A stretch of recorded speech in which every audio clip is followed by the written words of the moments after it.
नमस्कार सभी को। हम अक्सर वसीयत को टालते रहते हैं। सोचते हैं कि हमारे पास समय है। लेकिन क्या होगा अगर मैं आपको बताऊं कि आपकी वसीयत आपके परिजनों को देने वाला सबसे कीमती तोहफा हो सकता है। आइए जानते हैं इस इम्पोर्टेंट डॉक्यूमेंट के बारे में हमारे आज के मेहमान से, जिनका नाम है एडवोकेट मानसी मराठे। मानसी मराठे एक बहुत ही कुशल और अनुभवी वकील है, जिनके पास बॉम्बे हाई कोर्ट में 18 वर्षों से अधिक का अनुभव है। उन्होंने पॉलिटिकल साइंस में बीए, मुंबई यूनिवर्सिटी से एलएलबी और private international law and constitutional law में एलएलएम किया है। इसके अलावा उन्होंने एनएलएसआईयू बैंगलोर से एनवायरमेंटल लॉ में पोस्ट ग्रेजुएट डिप्लोमा प्राप्त किया है। उन्होंने अपनी कानूनी करियर की शुरुआत एज जुडिशियल इंटर्न के रूप में की to justice V G Palshikar, the acting chief justice of the Bombay High Court. उनके एरियाज ऑफ एक्सपर्टीज है commercial litigation, arbitration law, testamentary law, matrimonial law and more. Mansi ji, हमारे आज के पॉडकास्ट में आपका स्वागत है।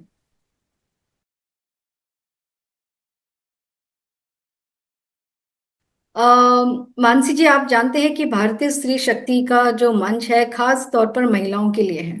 जी तो मैं आपसे वसीयत बनाने से जुड़ी महिलाओं के अधिकारों के बारे में कुछ जानना चाहूंगी। जी जी अ, इस पहला सवाल तो ये है कि क्या एक गृहिणी, a home maker, can make a will?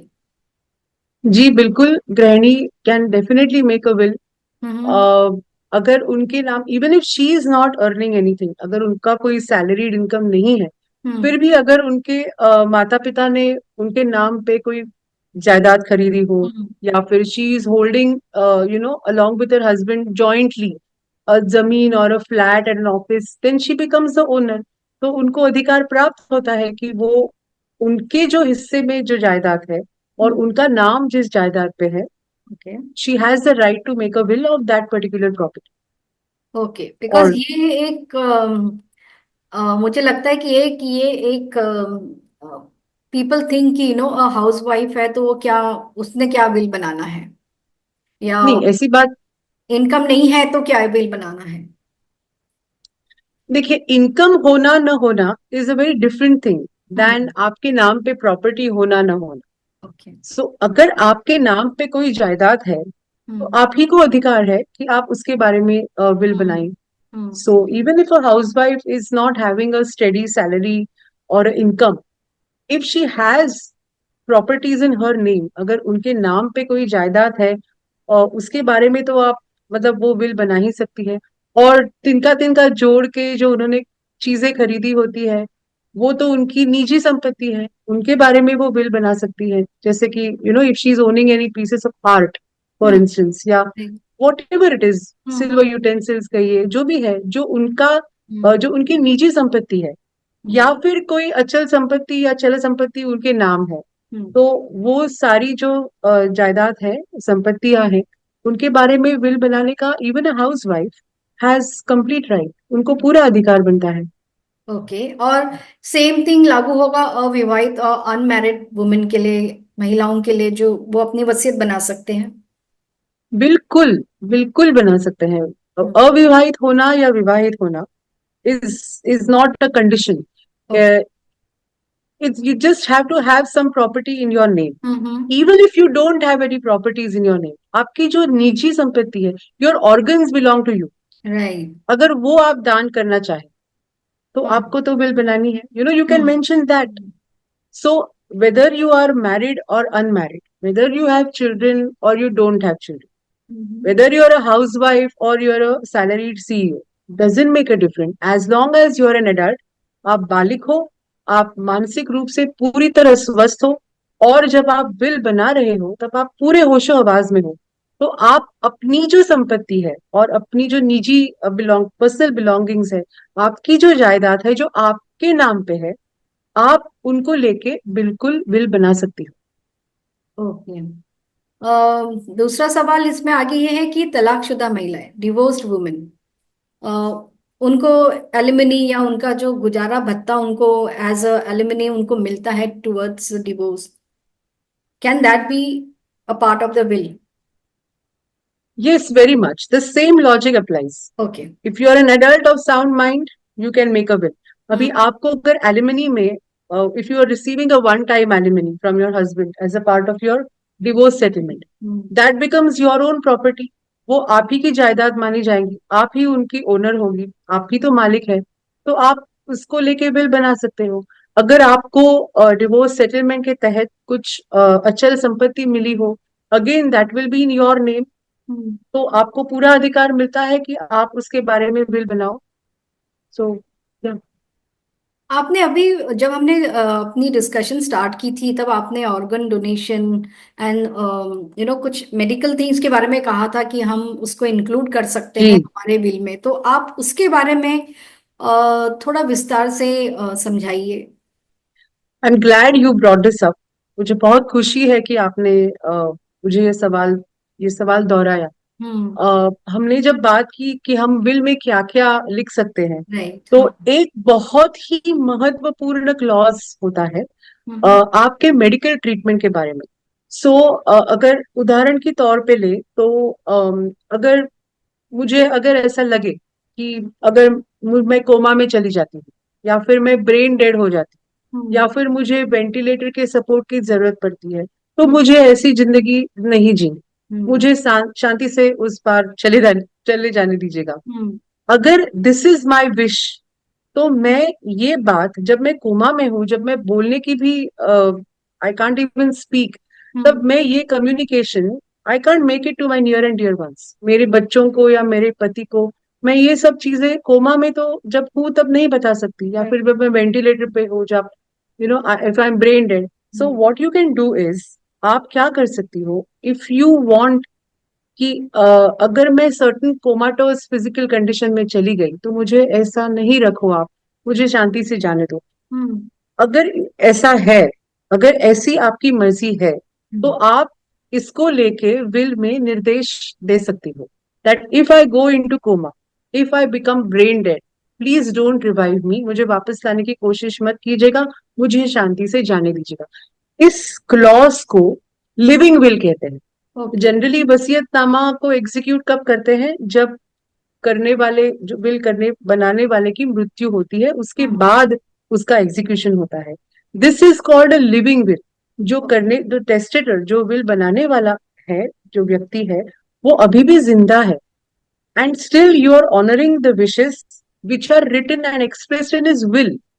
So बाकी के जो क्लॉजेस है, उसका एग्जीक्यूशन वो व्यक्ति के पश्चात होगा। और ये जो लिविंग विल कहते हैं, ये जो क्लॉजेस हम्म। होते हैं विल में, हम्म।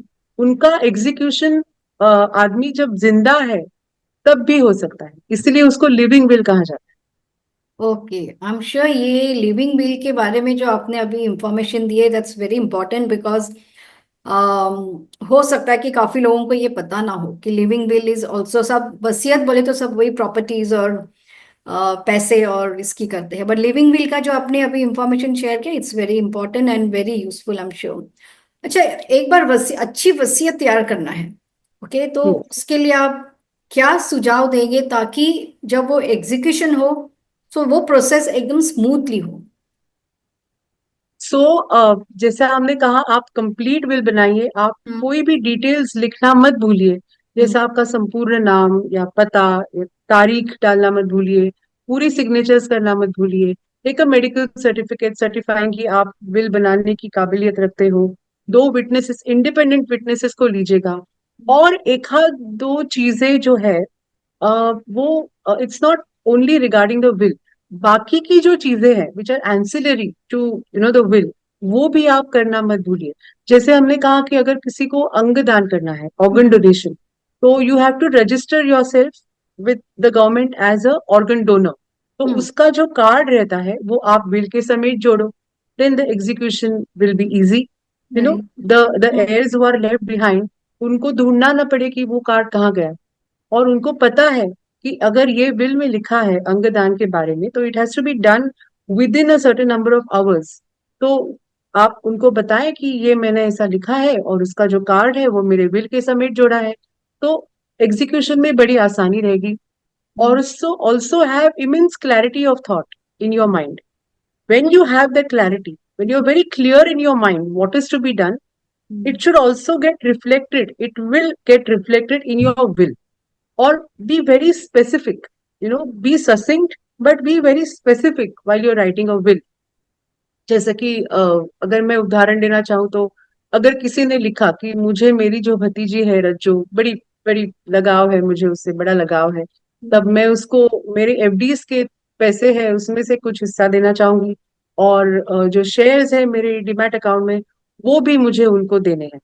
तो ये ये तो मतलब इट्स वेरी वेग। ऐसा मत लिखिए, be very specific. This will be better. मेरी जो भतीजी है जिससे मेरा बहुत लगाव है, मिस राजेश्वरी जोशी, उनको मैं मेरे FD number so and so के जो 5 लाख रुपए है जो कि एचडीएफसी बैंक में है, ये पैसे मैं उनको देना चाहूंगी। In addition to that Tata Motors के जो 500 शेयर्स है जो कि मेरे डीमैट अकाउंट नंबर 1234 में है, जो डीमैट अकाउंट आईसीआईसीआई बैंक में है, वो भी मैं मिस राजेश्वरी जोशी को देना चाहूंगी। Then it becomes very specific, very clear, no confusion, no scope for fighting, and very smooth execution can be ensured। Okay, so जितनी क्लैरिटी आप अपने विल में लिखो करोगे उतनी जी स्मूथ प्रोसेस हो जाएगी उसको एग्जीक्यूट करने में। जी। Right. Also align your nominations. I almost forgot. Okay. Align your nominations with the beneficiaries. अगर आप समझ लीजिए कि मैं विल करती हूँ और मेरी एक बेटी है जिसको मुझे घर देना है, मेरे पति को मुझे एफडीज के पैसे देने हैं, और मेरी जो दुकान है वो मुझे मेरे बेटे को देनी है, ये मैंने विल में लिखा है। हाँ, बहुत अच्छी तरह से क्लियरली लिखा है। मगर मेरे घर का जो नॉमिनेशन है वो मेरे पति के नाम है, वो जो दुकान है वो मेरे बेटे के नाम है, और जो कुछ एफडीज है वो जिसपे नॉमिनेशन मेरे बेटी का है। तो ये जो मिस अलाइनमेंट है, right. although the will usually takes precedence hmm. over the nominations, they are just the trustees of the property, hmm. magar it will be easy, or there will be no confusion if the nominations of different properties are in perfect alignment with hmm. the names of the beneficiaries in the will। तो अगर हम बोले कि FDs का मुझे पति को देना है, तो ये आप देखिए कि नॉमिनेशन भी आपके पति का है, घर बेटी को देना है, तो सोसाइटी के ऑफिस में नॉमिनेशन पेपर्स भी आपके बेटी के नाम के हो, ऑफिस मुझे बेटे को देना है तो वहां पे भी उसी का नाम हो। तो फिर विल में और जहाँ जो जायदाद जो संपत्तियां हैं उसके नॉमिनेशन में अगर एक same if there is alignment, right. Then execution becomes very very smooth. Very true.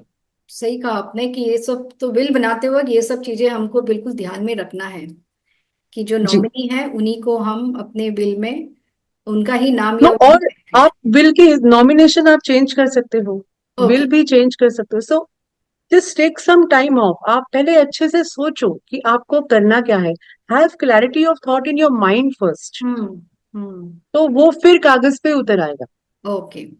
मेरा अगला सवाल है और कि वसीयत को इफेक्टिव या प्रभावी होने से पहले प्रमाणित और quote what you call it probate करना जरूरी है क्या?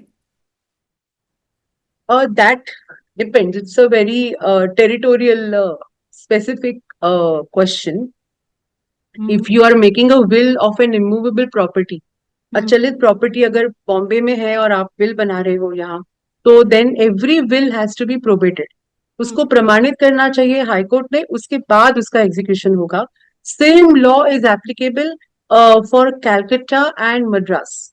तो कोलकाता, चेन्नई और बॉम्बे में ये जो जहाँ पे सिटी लिमिट्स के अंदर कोई इमूवेबल अचलित प्रॉपर्टी हो, अचलित जायदाद या संपत्ति हो, तो और यहाँ पे अगर विल बनाई जाए तो that has to be probated by the High court.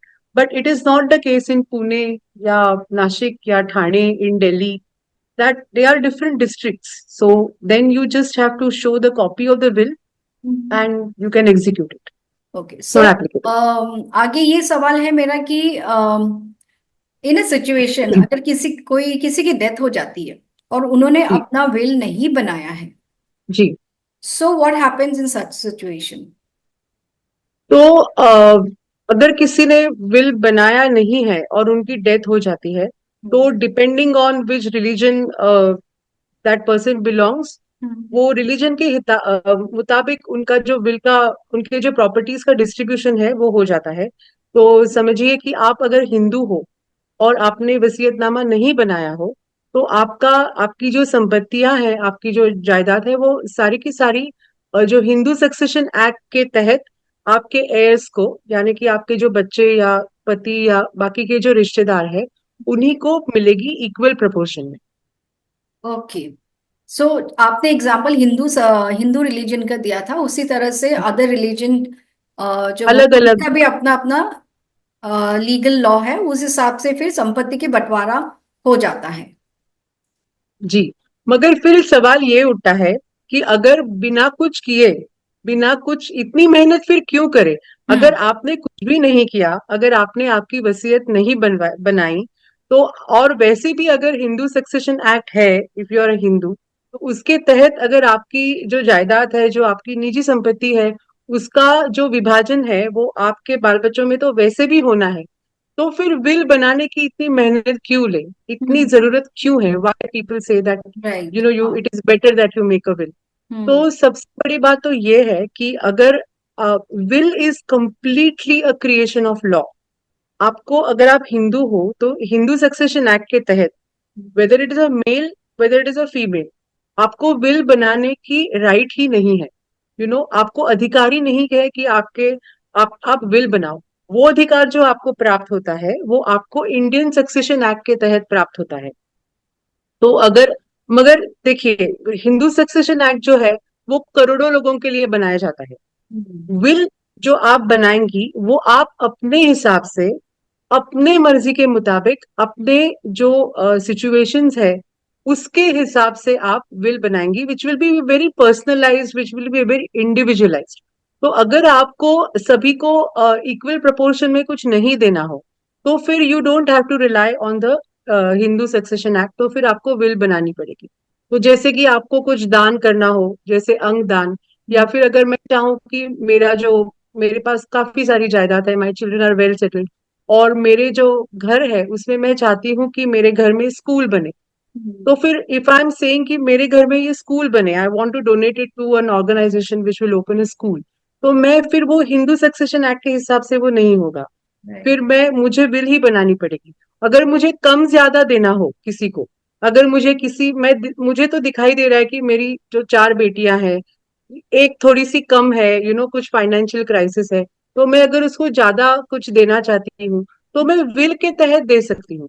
अगर मैं विल बनाए बिना ही चल बसी, तो सबको वो इक्वल प्रोपोर्शन में मिलना है ना? तो जो ये जो कन्वीनियंसेस, द कन्वीनियंस फैक्टर जो है, and something which is very personalised to a certain set of things. एक राइट। सिचुएशन जो होती है, कोई एक परिवार का कुछ अगर मेंबर, देयर सम प्रॉब्लम, तो आप उसको अगर कुछ ज्यादा देना चाहो, या अगर वो यहाँ पे रहता ही नहीं हो, कहीं और प्रदेश में रहता हो, तो यहाँ पे जो मेरे बेटे या बेटियां हैं उनको मैं कुछ पर्टिकुलरली अचल संपत्ति अगर देना चाहूँ, ताकि वो मेरा नाम आगे ले सके, it can be 10,000 reasons why you want to disproportionately distribute your assets amongst your children।